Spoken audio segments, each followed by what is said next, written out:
শুরু করছি আজকে lecture math second paper chapter 9.2 lecture 4 আজকে চ্যাপ্টারটা শেষ করে দেওয়ার চেষ্টা করব। আমরা পড়বো হচ্ছে 14 এর ক নাম্বার 14 এর ক।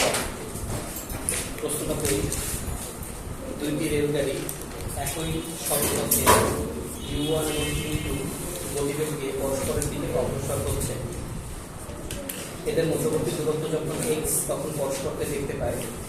ব্রেক করে রেলগাড়ি দুটি যদি সর্বোচ্চ F1 এবং F2 মণ্ডল সৃষ্টি করে তবে প্রমাণ করা যে কোনো ধরনের সংঘর্ষ এড়ানো সম্ভব যদি এটা হয়। তাহলে চিত্রটা এঁকে ফেলি এবং বুঝি। এ পজিশনে একটা ট্রেন রয়েছে, বি পজিশনে একটা ট্রেন রয়েছে। এ পজিশন থেকে U1 বেগে যাচ্ছে, বি পজিশন থেকে U2 বেগে যাচ্ছে। সো এমন একটা সময় তারা পরস্পর যখন x দূরত্বে রয়েছে তখন তারা পরস্পরকে দেখতে পায় এবং দেখতে পাওয়ার সাথে সাথে তারা F1 এবং F2 মণ্ডল সৃষ্টি করে এবং কোনরূপ সংঘর্ষ এড়ানোর জন্য, অর্থাৎ কোনরূপ সংঘর্ষ এড়াতে পারে তখনই যখন তারা সি বিন্দুতে এসে তারা এই x দূরত্ব অতিক্রম করবে কিন্তু ঠিক সি বিন্দুতে এসে থেমে যাবে। এই মুহূর্তেই তারা শুধুমাত্র সংঘর্ষ এড়াতে পারে। ঠিক আছে? ওকে, এখন প্রশ্ন হচ্ছে যে তারা তার আগেও থামতে পারে। অনুভূতি তারা এর আগেও থামতে পারত, কিন্তু আমাদেরকে প্রশ্নে বলা আছে যে এদের মধ্যবর্তী দূরত্ব যখন x তখন পরস্পরকে দেখতে পায় এবং ব্রেক প্রয়োগ করে রেলগাড়ি দুটি যথাক্রমে সর্বোচ্চ F1 এবং F2 মণ্ডল সৃষ্টি করে। সো কোন রকমের সংঘর্ষ এড়ানো সম্ভব যদি এটা হয়, তাহলে কোন রকমের সংঘর্ষ এড়ানোর জন্য তাকে অবশ্যই দুইটা কি এই x দূরত্ব অতিক্রম করে সেই বিন্দুতে আসতে হবে ম্যাক্সিমাম। রাইট, সো এটা হচ্ছে আমাদের নাম্বার 40 এর ক। সো আমরা চিত্রটা দেখলাম, আমরা তার বর্ণনাটা লিখে ফেলি। বর্ণনাটা আমরা চিত্র যদি আঁকতে পারি, চিত্র দেখে দেখি আমরা লিখতে পারি। সো মনে করি A এবং B অবস্থান থেকে দুটি ট্রেন U1 এবং U2 বেগে পরস্পরের দিকে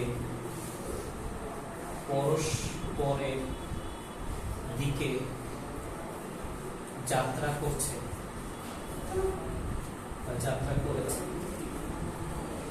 ট্রেন দুটি x দূরত্বে থাকাকালীন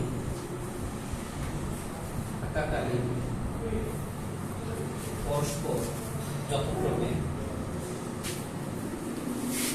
F1 এবং F2 মণ্ডল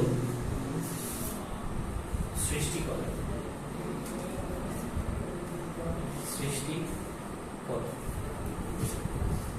এই হচ্ছে আমাদের বেসিক বর্ণনা। ঠিক আছে? এবং যেহেতু সংঘর্ষ এড়াবে তো মণ্ডল সৃষ্টি করে থেমে যায়, ফাইনাল হচ্ছে থেমে যায়। তার মানে শেষ বেগ দুইটারই 0 হয়ে যায়।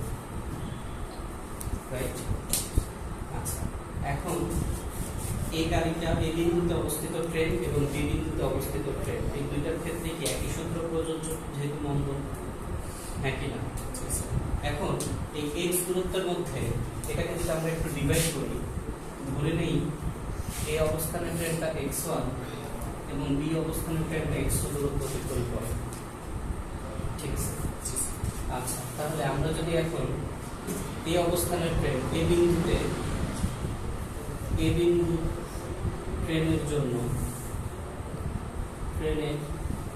জন্য যদি আমরা চিন্তা করি, তাহলে অবশ্যই সে যখন থেমে যায়, থেমে যাওয়া মানে এখানে V1 এবং এখানে V2 দুইটাই 0, তাহলে V1 square equals to U1 square minus 2 F1 x1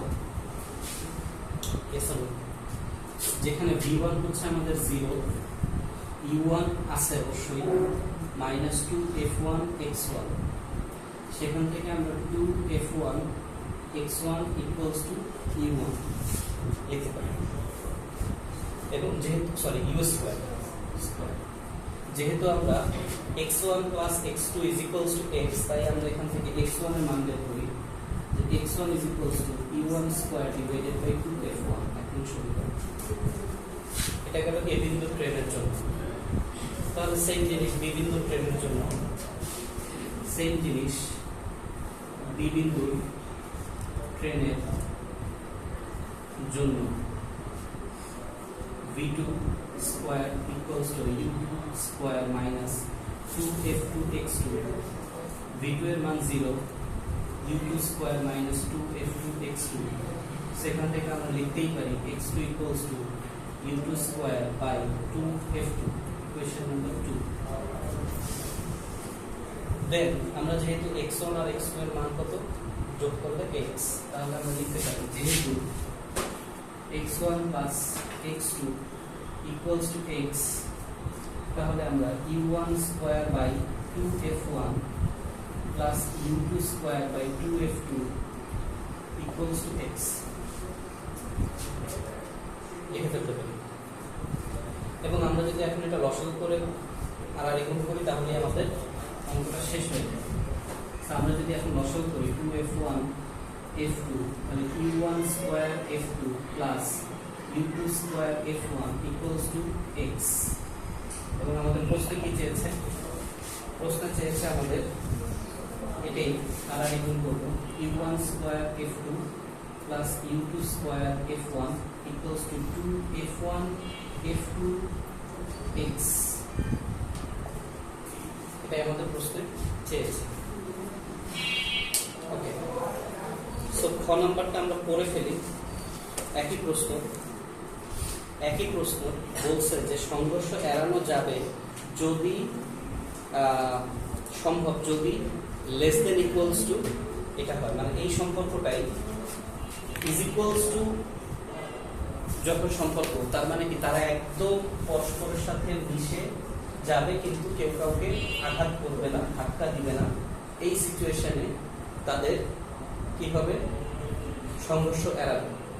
এখন বলছে এই শর্তটাই একটু চেঞ্জ করে দিয়ে বলতেছে যে সংঘর্ষ এড়ানো সম্ভব যদি এটা লেস দেন ইকুয়ালস টু করে, বাকি এভরিথিং সেম। তাহলে এই লাস্টের অংশটাও কি হয়ে যাবে? Less than equals to. অর্থাৎ যে তাদের x1 আর x2 এর যে দূরত্বের সমষ্টিটা, সেই সমষ্টিটা x এর সমানও হতে পারে, x থেকে কম হতে পারে, তাহলেই দূরত্ব এড়ানো সম্ভব। কিন্তু যদি গ্রেটার দেন হয় তাহলে সংঘর্ষ এড়ানো সম্ভব নয়। এই হচ্ছে আমার 14 এর ক এবং খ, দুইটা আমি সেম বুঝি, রাইট? বুঝতে পারছি। তাহলে তা যদি হয় আমরা চলে যাব হচ্ছে নাম্বার 16, 16 নম্বর। আমাকে একটু বইটা দাও, আপডেটেড বই না? আচ্ছা, 14, 16, তারপরে 18, ব্যাস এটুকু করলেই হবে। নাম্বার 16 এ যাই আমরা, প্রশ্নটা পড়ি। একটি সরলরেখা দুইটি কণা a এবং b সমতরণে চলছে এবং একই সরলরেখা বরাবর চলছে। কোন নির্দিষ্ট বিন্দু থেকে যখন এরা x এবং y দূরত্ব অবস্থান করে, এদের বেগ যথাক্রমে u এবং v হয়। অবশ্যই শেষ বেগের কথা বলা হচ্ছে এখানে। প্রমাণ করো যে এরা দুইবারের বেশি মিলিত হতে পারে না এবং মিলিত হওয়ার সময় ব্যবধান হচ্ছে এত। তাহলে এখানে সময়ের কোনো একটা কোশ্চেন চাইছে, এবং সময়ের কথা যখনই বলা হয় তখনই আমরা জানি আমাদের সময়ের দ্বিঘাত সমীকরণের বিষয়টা চলে আসে, রাইট? যেহেতু সময়ের বিষয়টা বলা আছে, আমরা এখানে নেগেটিভ ভ্যালু নিব না। সো একটাই সরলরেখা বরাবর দুইটা দুইটা ব্যক্তি বস্তু কণা চলছে। এখন একই বিন্দু বরাবর যেহেতু চলছে, আমরা যদি তাদেরকে এ বিন্দু দিয়ে তারা যাত্রা শুরু করছে, এখন বলছে এ এবং বি ত্বরণে চলছে, দুইটার ত্বরণ সেম না। দুইটা ত্বরণ যদি সেম না হয় তাহলে দুইটার অতিক্রান্ত দূরত্ব সেম না, শেষ বেগও সেম না, সময় সেম হলেও, রাইট? ফাইন। তাহলে দুইটা বস্তু বলছে এ এবং বি ত্বরণে চলে। এখন কোনটা বেশি কোনটা কম এ কি বি এর চেয়ে বেশি কিনা, বি কি এর চেয়ে বেশি কিনা, এটা কিন্তু আমার বলা নাই। বলা আছে? নাই, বলা নেই। তাহলে যেহেতু বলা নাই, তো এই দুটি বস্তু কণা একটা এ তে চলছে, একটা বি তে চলছে, তরল সমতরণ চলছে। ডেফিনেটলি দুইটা ডিফারেন্ট মান, তাহলে কেউ আগে যাবে কেউ পরে যাবে, বাট এটা বলা নাই, দ্যাটস ওয়াই আমরা রাখতে পারতেছি না। এখন কোনো নির্দিষ্ট বিন্দু থেকে যখন এরা এক্স এবং ওয়াই দূরত্বে অবস্থান করছে, এক্স এবং ওয়াই, তাহলে ধরি এ বিন্দু থেকে এক্স দূরত্বে বি বিন্দুতে এ ত্বরণ বিশিষ্ট বস্তুটা আসলো, এবং সি বিন্দুতে এ অবস্থান থেকে ওয়াই দূরত্ব অতিক্রম করে বি ত্বরণ বিশিষ্ট বস্তুটা আসলো। এটা চেঞ্জ হইতে পারে, আমাদের প্রশ্নে বলা নাই কোনটা আগে যাবে কোনটা পরে যাবে। বলছে দুটি প্রশ্ন, যখন যায় তখন এদের বেগ যথাক্রমে ইউ এবং ভি হয়। তার মানে এটার বেগ হয় ইউ, এটা কিন্তু শেষ বেগ, এটার বেগ হয় ভি, এটাও কিন্তু শেষ বেগ। ঠিক আছে, এখন বলছে যে প্রমাণ করো যে এরা দুইবারের বেশি মিলিত হতে পারে না। তার মানে যখনই দুইটা বস্তুর ত্বরণ থাকে, কখনো কেউ কাউকে অতিক্রম করে অথবা করে না। এখানে বলছে মিলিত হবে, তার মানে অতিক্রম করবে। তার মানে যে আগে গেছে, আগে চলে গেছে, তাহলে পিছনেরটা লজিক্যালি ত্বরণ বেশি। সে যে আগে গেছে পিছনেরটা লজিক্যালি ত্বরণ বেশি, ত্বরণ বেশি না হলে সে তাকে অতিক্রম করতে পারবে না। রাইট? আমাদের প্রশ্নে বলা নাই, কিন্তু এটা বলা আছে যে মিলিত হবে কোন একটা টাইমে। ধরি সেটা ডি বিন্দুতে, ডি বিন্দুতে এ আর বি বিন্দুটা মানে ব্যক্তি বা বস্তু এটা এসে মিলিত হবে। তার মানে অবশ্যই এই চিত্র অনুযায়ী, এই বর্ণনা অনুযায়ী এ ডেফিনেটলি গ্রেটার দেন বি হইতে হবে, নাহলে এটা হয় না। এখন আমি এভাবে করতেছি, কেউ একজন বি গ্রেটার দেন এ ধরেই করতেই পারে, কোনো প্রবলেম নেই। যদি বি গ্রেটার দেন এ ধরে করে, তাহলে এটা হবে আমার এক্স, এটা হবে আমার ওয়াই। চিত্র অনুযায়ী, বর্ণনা অনুযায়ী আমার অঙ্কটা চেঞ্জ হবে, বাট রেজাল্ট সেম। এখন এ অবস্থানে থাকা ব্যক্তি বা বস্তু বিতে যেতে একটা সময় লাগছে, সিমিলারলি দ্বিতীয় বস্তুটার একটা সময় লাগছে। এই দুইটা সময়ের ডিফারেন্স, যেহেতু তাদের ত্বরণ ভিন্ন এবং একটা বিন্দুতে পৌঁছাইছে, তাহলে তাদের সময়টাও ভিন্ন আসবে। তাহলে সময়ের ডিফারেন্সটা বের করে আমাকে বলছে যে বের করো যে এদের সময়ের ব্যবধান এত। তার মানে এই যে এক্স দূরত্ব অতিক্রম করার জন্য বা টোটাল দূরত্ব অতিক্রম করার জন্য আমরা একটা t1 ধরবো এবং একটা t2 ধরবো। এদের difference t2 - t1 is equals two এই রেজাল্টটা হবে। আমরা কি বুঝতে পারছি? আমরা কি বুঝতে পারছি? তার মানে এই বস্তুটা এখান থেকে এখানে যাবে, এই বস্তুটা, তার জন্য সময় লাগবে t1। বি বস্তুটাও এখান থেকে এখানে যাবে, তার জন্য সময় লাগবে t2। তারা যেহেতু মিলিত হচ্ছে, তার মানে একই দূরত্ব অতিক্রম করছে, মিলিত হচ্ছে, একই দূরত্ব অতিক্রম করছে, হতে পারে এটার পরে আরো একটা পয়েন্টে মিলিত হবে। ফাইন। এবং এদের মধ্যে টাইমিং এর ডিফারেন্সটা আমরা বের করব। এদের মধ্যে দূরত্বটা সেম, কিন্তু টাইমিং এর ডিফারেন্সটা সেম না, টাইমিংটা সেম না, শুধু ত্বরণ ভিন্ন। রাইট? ফাইন, বর্ণনা লিখি। নাম্বার 16 ঢাকা বোর্ড 3 আসছে। সো মনে করি দুটি বস্তু কণা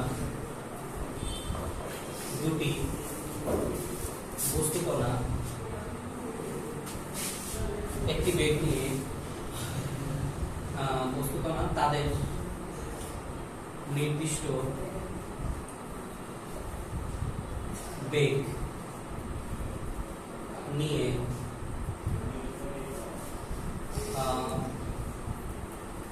দুটি বস্তু কণা এ বিন্দু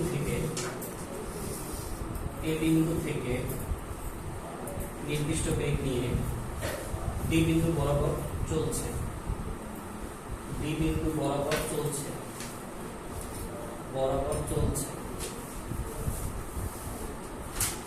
ঠিক আছে, ডি বিন্দু বরাবর চলছে। এখন চিত্র অনুযায়ী লিখতে পারো, বর্ণনা অনুযায়ী লিখতে পারো। প্রথম বস্তুকে, এই বস্তুটাকে আমরা প্রথম বস্তু বলতেছি, এই ত্বরণ বিশিষ্ট বস্তুটাকে আমরা প্রথম বস্তু বলছি। আচ্ছা, চলছে, তাদের নির্দিষ্ট বেগ, ভুল হয়েছে, তাদের নির্দিষ্ট ত্বরণ বেগ এর কথা বলেন, তাদের নির্দিষ্ট ত্বরণ যথাক্রমে, এখানে কথাটা আসবে, যথাক্রমে এ ও বি নিয়ে ডি বিন্দু বরাবর চলছে। এখন প্রথম কণাটি এ বিন্দু থেকে বি বিন্দুতে পৌঁছায় এবং দ্বিতীয় কণাটি সি বিন্দুতে পৌঁছায়, তখন তাদের বেগ হয় এত। আচ্ছা, এখন প্রথম কণাটি এ বিন্দু থেকে x দূরত্ব অতিক্রম করে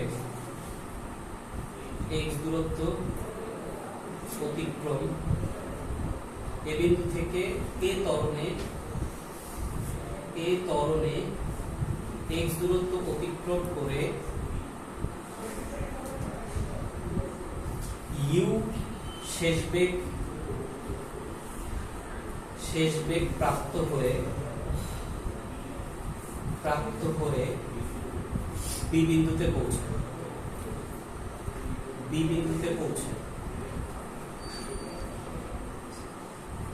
বর্ণনাটা একটু ডিটেইলসে লিখতেছি, এটা সংক্ষিপ্ত করে করা যায়। তাহলে b = x, ঠিক আছে। আচ্ছা, তাহলে সিমিলারলি দ্বিতীয় বস্তুটার ক্ষেত্রে এবং দ্বিতীয় কণাটি এ বিন্দু থেকে বি ত্বরণে y দূরত্ব অতিক্রম করে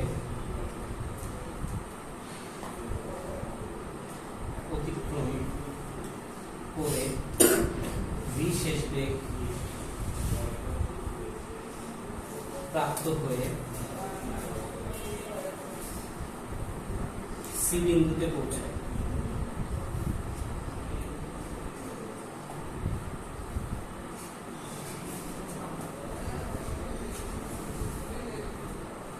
ঠিক আছে। আচ্ছা, এখন এবি এর ক্ষেত্রে কি করবে?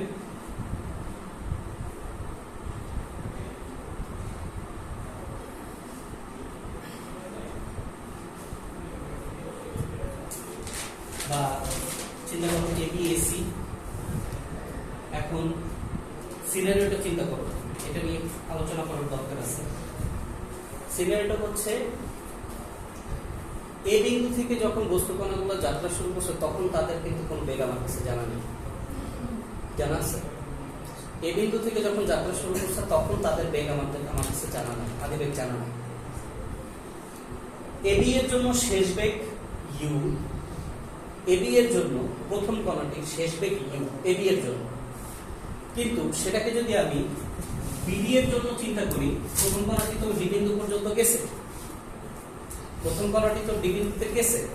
তাহলে প্রথম কণাটি বিডি এর জন্য আদিবেগ কত? ইউ। আর দ্বিতীয় কণাটি সি বিন্দুতে যাওয়ার পর একটা বেগ প্রাপ্ত হয়েছে, ডেফিনেটলি এসি এর জন্য তার শেষ বেগ ভি, কিন্তু সিডি এর জন্য তার আদিবেগ কত? V, right?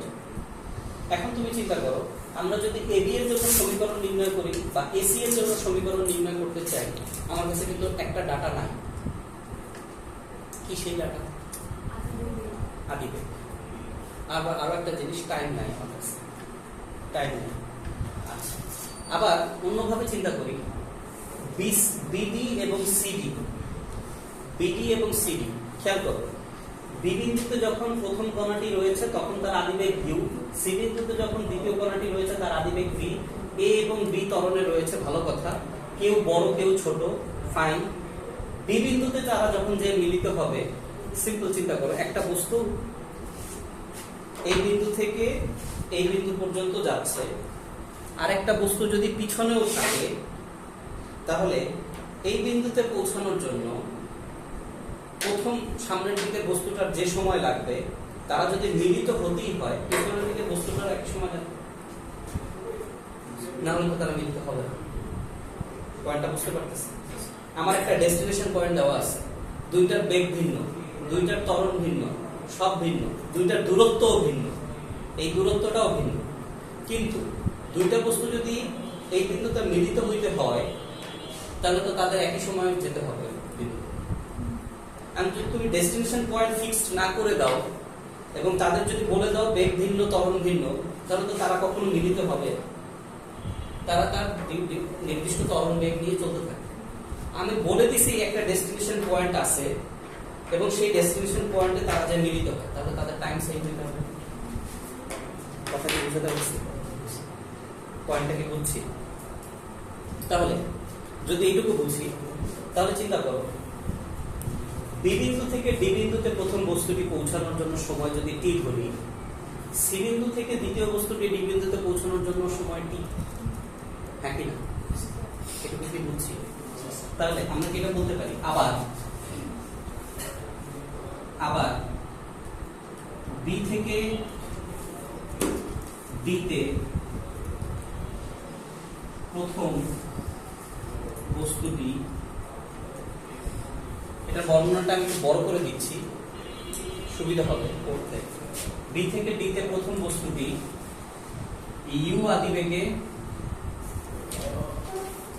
আদিবেগে এ ত্বরণে টি সময়ে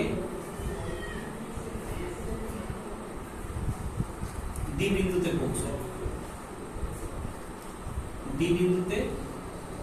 পৌঁছায়, এটা কি বলতে পারি?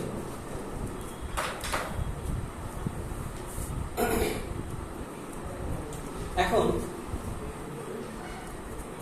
প্রথম বস্তুটি গেছে ডি বিন্দু পর্যন্ত গেছে, ভালো কথা। তাহলে প্রথম বস্তুটির মোট অতিক্রান্ত দূরত্ব কত? মোট এবি এবং বিডি, এবি আর বিডি মিলেই তো সে গেছে কত? এবি প্লাস বিডি, ঠিক আছে।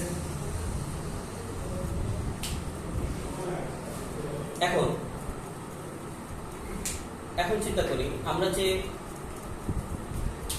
এবি এর কথা বললাম, এবি এর দূরত্বটা আমরা জানি, কিন্তু বিডি এর দূরত্বটা কি আমরা জানি? আচ্ছা, বোঝার সুবিধার জন্য আমরা আরেকটা পয়েন্ট দিয়ে নিই, ই বিন্দুতেও যে তারা আরেকবার মিলিত হবে, বাট ই বিন্দুর কথা পরে আসতেছি। লজিক্যালি চিন্তা করা শিখি। প্রথম বস্তুটা এখন পর্যন্ত এ থেকে ডিতে গেছে, এখন পর্যন্ত এ থেকে ডি এর মধ্যে আমরা একটা ট্রানজিশন পয়েন্ট পাচ্ছি, বি বিন্দু, এবি একটা দূরত্ব এবং বিডি একটা দূরত্ব। ফাইন। এখন বিডি দূরত্বের জন্য আমরা কোন সূত্র ব্যবহার করব, বা বিডি দূরত্বে আমি কি ব্যবহার করব, কি সূত্র চাচ্ছে, এটা একটু ফাইন্ড আউট করি। সূত্র ঘুরে ফিরে আমার তিনটা, রাইট? বিডি এর জন্য আমরা টাইম কিন্তু একটা, এই একটা টাইম ধরে আমি কি কোনো সূত্র ব্যবহার করতে পারি কিনা? s equals to ut plus half at square, right? তাহলে আমার এখানে যে বিডি,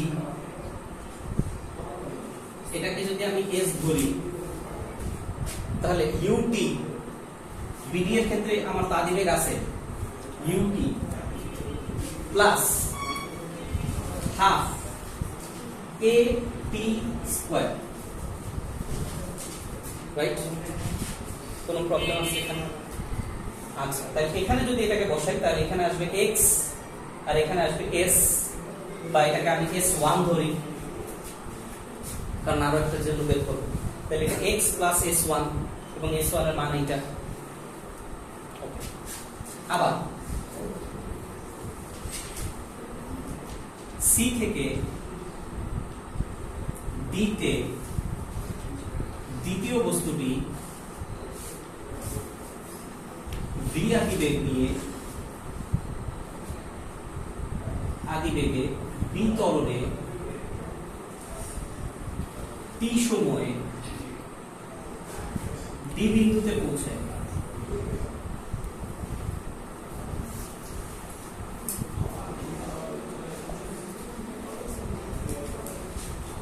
তাহলে দ্বিতীয় বস্তুটার জন্য কিন্তু আমার মানে টোটাল পথ কিন্তু এডি, রাইট? কিন্তু এখানে এডিটা দুই ভাগে ভাগ হচ্ছে, এসি প্লাস সিডি। যেখানে এসি এর মান y, তাহলে সিডি এর মান কত আসে? যদি s2 বলি, এখানে আছে আদিবেগ আছে vt plus half b t square, যেখানে এ বি হচ্ছে আমার x প্লাস s1 এবং এখানে হচ্ছে x plus y plus s2। এটুকু পর্যন্ত কি আসছে? বুঝছি। এখন তাইলে চিন্তা করো যে আমার কাছে চাইছে যে দুটি বারের বেশি তারা মিলিত হবে না এবং তাদের মিলিত হওয়ার সময়ের ডিফারেন্স এত। এ থেকে ডিতে পৌঁছানোর প্রথম কণার জন্য এক ধরনের সময় এবং এ থেকে ডিতে পৌঁছানোর জন্য দ্বিতীয় কণার জন্য এক ধরনের সময়। খেয়াল করো, আমি কিন্তু এ থেকে বলতেছি, বি থেকে ডিতে পৌঁছানোর, সি থেকে ডিতে পৌঁছানোর জন্য সময় কিন্তু সেম, কিন্তু এ থেকে যখন পৌঁছাচ্ছি বা বি থেকে পৌঁছাচ্ছি তখন কিন্তু সময় পার্থক্য আছে। পয়েন্টটা কি? এখন এক মিনিট সময় নাও, এত কিছু ইনফরমেশন থেকে ফাইন্ড আউট করো, আমার বের করতে হবে। প্রশ্ন করো, ইনফরমেশনের দিকে তাকাও, চিত্রের দিকে তাকাও। আমি সবসময় বলতেছি যে প্রশ্নের দিকে তাকাও, প্রশ্নের দিকে তাকালেই আসলে অ্যান্সারটা পাওয়া যাবে। এই পর্যন্ত আমরা চলে আসছি না? এই পর্যন্ত চলে আসলেই তো আমাদের অঙ্কটা হয়ে যায়। কিভাবে দেখো, x plus s1, আমরা যদি এখন x plus s1 এর জায়গায় ut plus half at square বসাই এবং এখানে y plus s2 এর জায়গায় bt plus half bt square বসালাম। এটাকে আমরা ইকুয়েশন নাম্বার 1 দিই, এটাকে আমরা ইকুয়েশন নাম্বার 2 দিই, দিলাম। এখন তুমি প্রশ্নের দিকে তাকাও, প্রশ্নে আমাদের কি বলা আছে? প্রশ্নে আমাদের বলা আছে দেখো x minus y, a minus b, u minus b, এগুলো বলা আছে কিনা? তাহলে আমি অবশ্যই x minus y পাওয়ার জন্য 1 নং থেকে 2 নং বিয়োগ দেব, u minus b পাওয়ার জন্য 1 নং থেকে 2 নং বিয়োগ দেব, a minus b পাওয়ার জন্য 1 নং থেকে 2 নং বিয়োগ দেব। রাইট? তো এই ধরনের কোশ্চেনটা তো আমরা বারবারই বলে আসছি শুরু থেকে, আমাদের প্রমাণ টাইপের কোশ্চেন। এই ধরনের কোশ্চেনে মান নাই, দ্যাটস ওয়াই এখানে মান নির্ণয় করার কিছু নাই। তাহলে আমরা ইকুয়েশন নাম্বার 1 থেকে যদি 2 বিয়োগ দেই তাহলে অটোমেটিক্যালি আমার এখানে কি হয়? AD - AD = কত? 0। তাহলে আমার এই জিনিসটা কি দাঁড়ায়? x plus ut plus half at square minus y minus bt minus half bt square equals to 0। আচ্ছা, আমি যদি এখানে x minus y টাকে আমি ব্র্যাকেট আকারে বোঝার জন্য লিখি, আমি যদি এখানে t plus t কমন নেই, t কমন নিয়ে যদি আমি u minus b লিখি, আর আমি যদি এখানে প্লাস হাফ কমন নেই, হাফ t স্কয়ার কমন নেই, তাহলে আমাদের এটা কি চলে আসে? a minus b is equals to 0। Right? আমি যদি এখন পুরো সমীকরণটাকে 2 দ্বারা উভয় পক্ষকে গুণ করি এবং এই অংশটাকে সামনে নিয়ে আসি, তাহলে দেখো t square into a minus b plus 2t into u minus v এবং plus 2 into x minus y is equals to 0। তাহলে আমার সময়ের দ্বিঘাত সমীকরণ চলে আসছে না? তাহলে সময়ের দ্বিঘাত সমীকরণের অ্যানসার কয়টা? দুইটা। এখন আমরা তো u v a b x y কোনোটার মান জানি না, জানি? তাহলে এখানে প্লাস মান আসবে না মাইনাস? ডেফিনেটলি একটা প্লাস আসতে পারে, একটা মাইনাস, একটা প্লাসই আসবে, একটা মাইনাসই আসবে। এই ধরনের দ্বিঘাত সমীকরণে তাই তো হয়। আচ্ছা, আবার আমরা যদি এই ধরনের দ্বিঘাত সমীকরণ হয়ে যায়, কথার কথা তাহলে তো দুইটাই প্লাস মান আসবে। তা আমরা যেহেতু এই ভ্যারিয়েবল গুলো, এই চলকগুলোর মান জানি না, সো আমরা জানি না এটা দুইটা কি মান আসবে। দুইটাই ধনাত্মক আসতে পারে, একটা ধনাত্মক একটা ঋণাত্মক আসতে পারে। Yes or no? তাই আমরা ধরে নিচ্ছি এটা দুইটাই ধনাত্মক মান। ধরে নেওয়ার পিছনে কারণ হচ্ছে আমরা এই চলকগুলোর মান জানি না। রাইট? এগুলাই এই কোশ্চেনগুলো এভাবেই সলভ করতে হয়। আচ্ছা, আমরা এই চলকগুলোর মান জানি না, সো মান যদি জানতাম এবং মান যদি বসাতে পারতাম, ডেফিনেটলি এটা একটা পরিপূর্ণ দ্বিঘাত সমীকরণ হতো। এখন তুমি বলতে পারো যে এটাকে আমরা ax² + bx + c এর সাথে কম্পেয়ার করে এই মানগুলো কে a b c এর সাথে তুলনা করে করব কিনা? করতে পারি, বাট এটা অনেক ভাস্ট হয়ে যায়। আমাকে কোশ্চেনে এগুলো বলেই নাই। কথাটা কি বুঝতে পারতেছে? আমাকে জাস্ট বলছে এই পর্যন্ত আসতে। এই পর্যন্ত আসার পরে আমরা এখন মানে কথার মাধ্যমে বলতে পারি যেহেতু এটি একটি দ্বিঘাত সমীকরণ এবং সময়ের দ্বিঘাত সমীকরণ, তার মানে সময়ের দ্বিঘাত সমীকরণের অ্যানসার কয়টা? দুইটা। এবং যেহেতু দুইটা, তার মানে তারা দুইটি পৃথক পৃথক সময় তারা কিভাবে মিলিত হয়, শেষ। এটা গেলে একটা পার্টের অ্যানসার। এইটুকু আগে লিখি। যেহেতু এটি একটি সময়ের দ্বিঘাত সমীকরণ, দ্বিঘাত সমীকরণ। সুতরাং টি এর দুটির বেশি মান থাকতে পারে না, মান থাকতে পারে না। সুতরাং কণা দুটি দুইবারের বেশি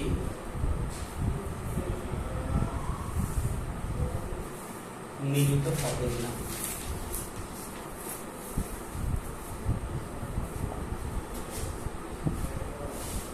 এখন যেহেতু সময়ের দ্বিঘাত সমীকরণ, তাহলে এরা যদি মিলিত হয়, তাহলে মিলিত হলে মিলিত হয়, তাহলে আমার টাইমিং যেটা দ্বিঘাত সমীকরণ হলে রেজাল্ট দুইটা T1 আর T2, এবং এই দুইটার মান ভিন্ন। T1 আর T2 এই দুইটার মান কি ভিন্ন। তাহলে আমরা বলতে পারি ঘড়ি T এর দুটি মান, ঘড়ি T এর দুটি মান T1 এবং T2, এবং খেয়াল করবো আমরা কি বলছিলাম, আচ্ছা ওকে হোয়াটএভার, এটা এভাবে থাকবে। এখন T1 T1 আর T2। আচ্ছা, এখন প্রশ্ন হচ্ছে এদের যোগফল কত হবে? T আসলে কি T? T1 আর T2 এর যোগফল কি T? না, এটা তো মান বলছি। T1 আর T2 এর যোগফল কি হবে, বিয়োগফল কি হবে? এই দুইটা খালি চিন্তা। T1 T2 তো আসছে, এবং আমার প্রশ্নে সময় নিয়ে কথা বলা আছে। তাহলে আমার প্রশ্নে যেহেতু সময় নিয়ে কথা বলা আছে, যোগফল আর বিয়োগফল নিয়ে কাজ করতে হবে। তাহলে এখন চিন্তা করো T1 plus T2 equals to কি হবে, আর T1 minus T2 equals to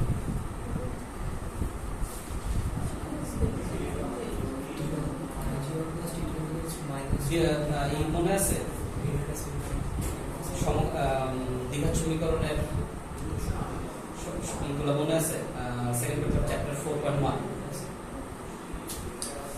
তাহলে T1 T2 যদি তার দুটি মূল হয়, তাহলে দুটি মূলের অ্যানসার কত, সমষ্টি কত? মাইনাস বলেন b/a মাইনাস b/a। b জায়গায় কি আছে? 2 into u minus b, 2 into u minus b divided by a। এর জায়গায় কি আছে? a minus b। এভাবে বের করা যায় না দুটি পদের সমষ্টি? যায়। আচ্ছা, আর এদের গুণফল কত? c/a প্লাস না minus? So x minus y divided by a minus b বের করলাম। আচ্ছা, এখন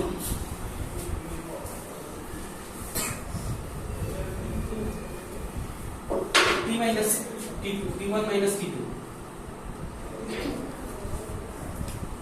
এই দুটো মান থাকলে, দুইটাকে যদি আমরা চলক হিসেবে কনসিডার করি, তাহলে এই মান বের করতে পারবো কিভাবে? t1 minus t2 whole square equals to t1 plus t2 whole square plus 4 into t1 t2 minus, তাহলে এখানে কি আসবে? minus 2 u minus b by a minus b whole square minus 4 into 2 x minus y by a minus b। আচ্ছা, মাইনাসটা vanish হয়ে যাচ্ছে, এখানে 4 আসছে, u minus b whole square, এখানে আসছে a minus b whole square minus এখানে কি আসছে 8 x minus y divided by a minus b। এখন তোমরা প্রশ্নের দিকে তাকাও। প্রশ্নের দিকে আমাদেরকে কি বলতেছে? u by 2 by a minus b বাইরে থাকবে, 2 by a minus b। আচ্ছা, এখানে লব থেকে 2 কমন নেওয়ার জায়গা আছে, হর থেকে a minus b কমন নেওয়ার জায়গা আছে, কিন্তু আমার কিন্তু এখানে একটা কি আছে? স্কয়ার। আমি যদি স্কয়ারটা তুলে দেই, যদি আমি এখানে t1 minus t2 করতে চাই, আমার টোটালটার উপরে কি আছে? তাহলে কমন নিলে কিন্তু আমাকে কি সহ কমন নিতে হবে? 4 divided by a minus b whole square common নিতে হবে, হ্যাঁ কি না? তাহলে চিন্তা করি আমি এখানে 4 divided by a minus b whole square যদি আমি কমন নেই এখন যদি নেই তাহলে আমার প্রথম অংশটাতে এইটুকু আছে, তাই এখানে আমার u মাইনাস b থাকে, রাইট? মাইনাস 4 কমন নিলে এখানে থাকে 2, রাইট? x মাইনাস y, আর এখান থেকে a মাইনাস b যে এক্সট্রা একটা কমন নিয়েছি, তার মানে a মাইনাস b দ্বারা কি করতে হবে? গুণ নাকি ভাগ? গুণ। উপরে কি থাকবে? রুট। yes or no?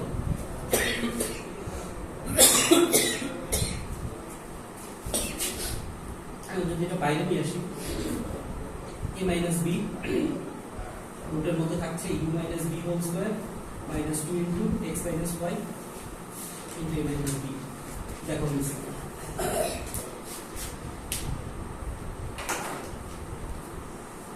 বুঝতে পারছি? সো এই ম্যাথটা বড় করে করানোর পিছনে এবং সময় নিয়ে করানোর পিছনে কারণ একটাই, যে এই ধরনের কোশ্চেনে আমার প্রপার ইনফরমেশন মানে সম্পূর্ণ ইনফরমেশন থাকবে না, কিছু জিনিস ধরে নিয়ে আমাকে অঙ্ক করতে হবে।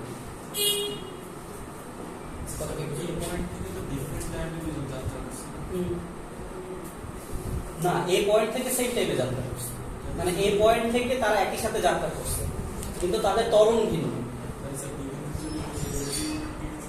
না, যখন তারা এ বিন্দু থেকে বি বিন্দুতে পৌঁছাচ্ছে তখন তাদের সরণ হচ্ছে এক্স, যখন সি বিন্দুতে পৌঁছাচ্ছে তখন তাদের সরণ হচ্ছে ওয়াই। সিম্পল একটা জিনিস চিন্তা করো, আমাকে প্রশ্নে বলছে যে তারা একটা বিন্দুতে মিলিত হবে। আমার প্রশ্নে বি বিন্দুতে যখন আসে তখন প্রথম বস্তু কণাটির বেগ ইউ বলা আছে, সি বিন্দুতে যখন আসছে তখন দ্বিতীয় বস্তু কণাটির বেগ ভি বলা আছে, এটা প্রশ্নে বলা আছে। আচ্ছা, তাহলে বি বিন্দুতে এখন চিন্তা করে এই বিন্দু নাই, বি বিন্দুতে এবং সি বিন্দুতে কণা দুইটা গতিশীল। বি বিন্দুতে প্রথম বস্তুটা, সি বিন্দুতে দ্বিতীয় বস্তুটা গতিশীল। এখন ত্বরণ দুইটারই আছে এ বি, প্রশ্নে বলতেছে তারা মিলিত হবে। সো ডি বিন্দুতে যদি মিলিত হতে হয় তাহলে বি বিন্দু থেকে ডি বিন্দুতে এবং সি বিন্দু থেকে ডি বিন্দুতে তারা একই সময় যেতে হবে না? ওই যে হরিণ সিংহ যে ম্যাথগুলো করছি, সো একটা পয়েন্টে যে যদি তাদের মিলিত হতে অবশ্যই তাদেরকে একটা টাইমে পৌঁছাতে হবে, একটা টাইমে না পৌঁছালে তো তারা মিলিত হবে না। দ্যাটস ওয়াই আমি ফার্স্টে a গ্রেটার দ্যান b ধরে নিছি। এখন কোশ্চেনটা তোমাদের ভ্যালিড যে sir a greater than b ধরে নিলে d এর পরে তো আর এই বিন্দুতে তাদের মিলিত হওয়ার কথা না, তার কারণ হচ্ছে প্রথম কণাটি তো সামনে চলে যাবে। এই জন্যই বলছি যে এই ধরনের ম্যাথে আমার ইনফরমেশন কম থাকে, যে এখানে আমার সংঘর্ষ হয়তো হইছে, সংঘর্ষ হওয়ার কারণে a গ্রেটার দ্যান b টা হয়তো পরের সিনারিওতে b গ্রেটার দ্যান a হয়ে গেছে, যার কারণে তারা আবার মিলিত হয়েছে।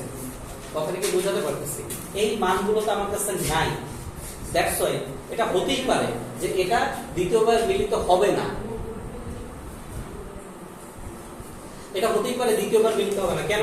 এই সমীকরণের মানগুলো যদি আমরা সব থাকতো এবং এখানে যদি আমরা ঋণাত্মক মান পেতাম তাহলে কি সে দ্বিতীয়বার আর মিলিত হয়তো না? তো তার কিন্তু আমার এখানে মানগুলো নাই বিধায় আমরা কি ধরে নিচ্ছি, যেহেতু এর মান দুটির বেশি হতে পারে না, তার মানে ধরে নিচ্ছি দুইবার মিলিত হবে। বা আমাকে প্রশ্ন বলে দিছে যে দুইবার মিলিত হবে, সেটা না, আমাকে প্রশ্ন বলে দিছে এটা দেখাতে যে দুইবারের বেশি মিলিত হতে পারে না।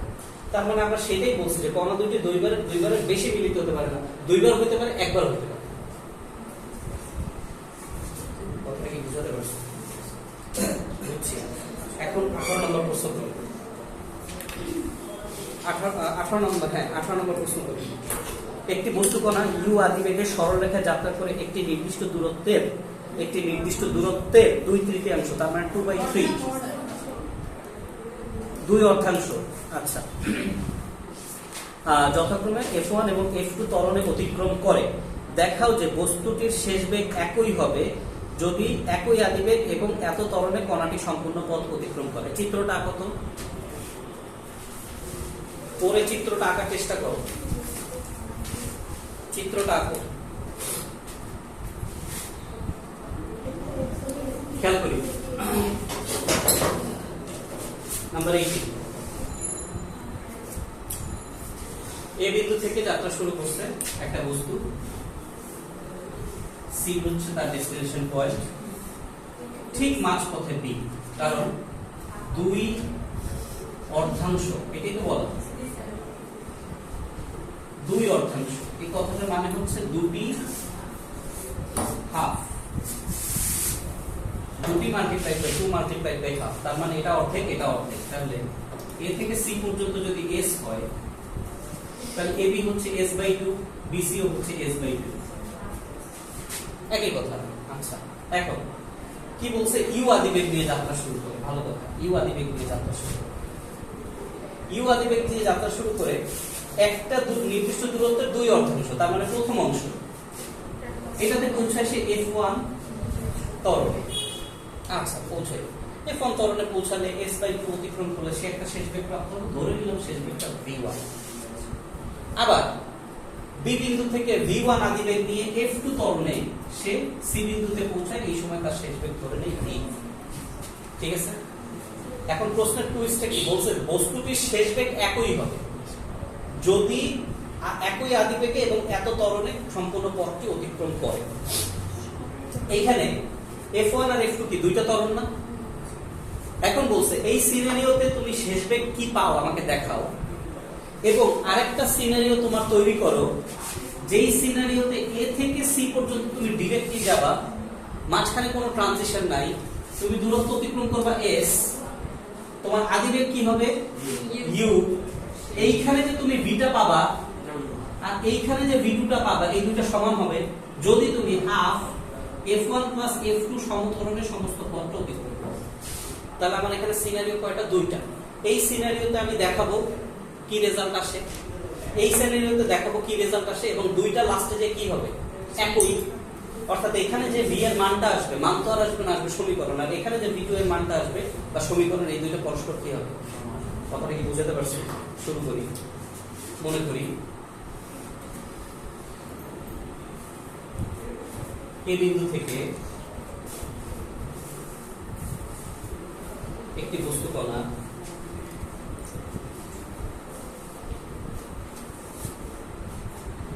u আদিবেগে f1 ত্বরণে s বাই 2 দূরত্ব অতিক্রম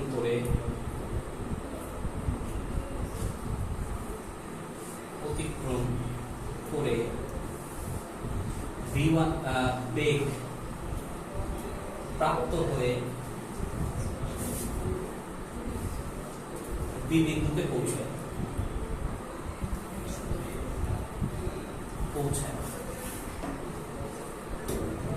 ফাইন, এটুকের জন্য অর্থাৎ এবি এর ক্ষেত্রে, এবি এর ক্ষেত্রে আমরা কি লিখতে পারি? v স্কয়ার ইকুয়ালস টু, লিখতে পারি না, v1 শেষ বেগ v1 square is equals to u square plus 2f1 s by 2, 2f1 s by 2, yes or no? 2 কাটাকাটি গেল, ফাইনালি আমার দাঁড়ায় v1 square equals to u square plus f1 s, right? আচ্ছা, আবার বি বিন্দু থেকে ওই বস্তু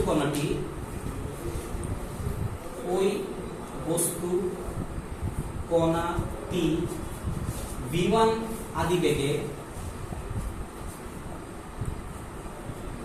f2 ত্বরণে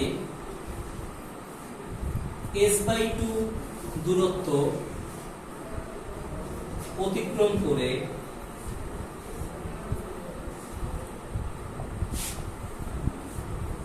সি বিন্দুতে পৌঁছায়।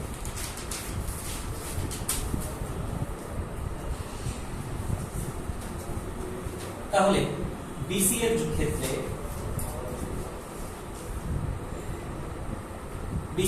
আমি কি বলতে পারি? v square equals to v1 square plus 2 into f2 into s by 2। তাহলে এখানে v square equals to v1 square, v1 এর জায়গায় আমরা এই মানটা বসাতে পারি, রাইট? v1 এর জায়গায় যদি আমরা মান বসাই তাহলে u স্কয়ার প্লাস f1s, আর এখানে কাটাকাটি কি হয় f2s। তাহলে ফাইনালি আমরা যদি এটাকে জায়গা নাই, সো আমি এখানে কি s কমন নিয়ে জিনিসটাকে এভাবে লিখতে পারি u square plus f1 plus f2 into s। এভাবে লিখতে পারি? কোনো ভুল আছে? তাহলে এইটাই কি আমার ভেঙে ভেঙে যে গেল, সে দুইটা ডিফারেন্ট ত্বরণে যে গেল, দুইটা ডিফারেন্ট ত্বরণে গিয়ে শেষ ভেক্টর এইটা। এখন আর ডিফারেন্ট ত্বরণে আমরা যেতে চাই না, আমরা চাই একটা ত্বরণে যাবে সে। তাহলে এখন আসো আবার এই যে এই ক্ষেত্রে ডিরেক্ট এ থেকে সি তে যাবে সে। আবার এসি এর ক্ষেত্রে আমি এখানে বর্ণনাটা লিখতেছি। এসি এর ক্ষেত্রে আমার আদি বেগ কত থাকছে? ইউ। শেষ বেগ কি হচ্ছে? ভি। সরণ কত হচ্ছে?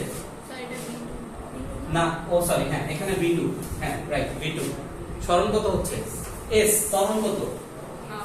Half into f1 plus f2। এটুকু বর্ণনা লিখতে পারবো? তাহলে এখানে আমি v2 স্কয়ার ইকুয়ালস টু কি লিখব? u square plus 2 into half into f1 plus f2 into কত? কাটাকাটি দিয়ে কি আসছে? v2 square equals to u square plus f1 plus f2 into s আসতেছে না? তাহলে এই দুটো সমীকরণ যদি তুলনা করি তাহলে v স্কয়ার আর u স্কয়ার v2 স্কয়ার পরস্পর সমান, সুতরাং v আর v2 সম্পরস্পর। তার মানে প্রথম ক্ষেত্রে আমার যে শেষ বেগের মান আসে, দ্বিতীয় ক্ষেত্রেও শেষ বেগের মান কি আসে? বুঝতে পারছি? চ্যাপ্টার শেষ। একটু খেয়াল করি, অনেক অঙ্ক স্কিপ করছি, আই নো দ্যাট। উদাহরণে কিছু ম্যাথ আছে যেগুলো অনেকবার আসছে। আমার এখানে লেখা হচ্ছে উদাহরণ 4-5, আর তোমাদের এখানে উদাহরণ লেখা আছে, উদাহরণ এখানে তোমার 4-5 তোমাদের বইয়ে 6-7 এগুলো অনেকবার, স্পেশাল উদাহরণ 6-7 অনেকবার আসছে। এখন এইটুকু যদি এখন নিজে থেকে না করতে পারো তাহলে আসলে বলার কিছু নেই। আরেকটা অঙ্ক আছে, সেটা একটু মার্ক করে রাখো, একটু নিজে চেষ্টা করবা, না পারলে আমাকে বইলো। সেটা বোর্ডে রাখা অঙ্ক, সেটা হচ্ছে 13 এর 3। 13 এর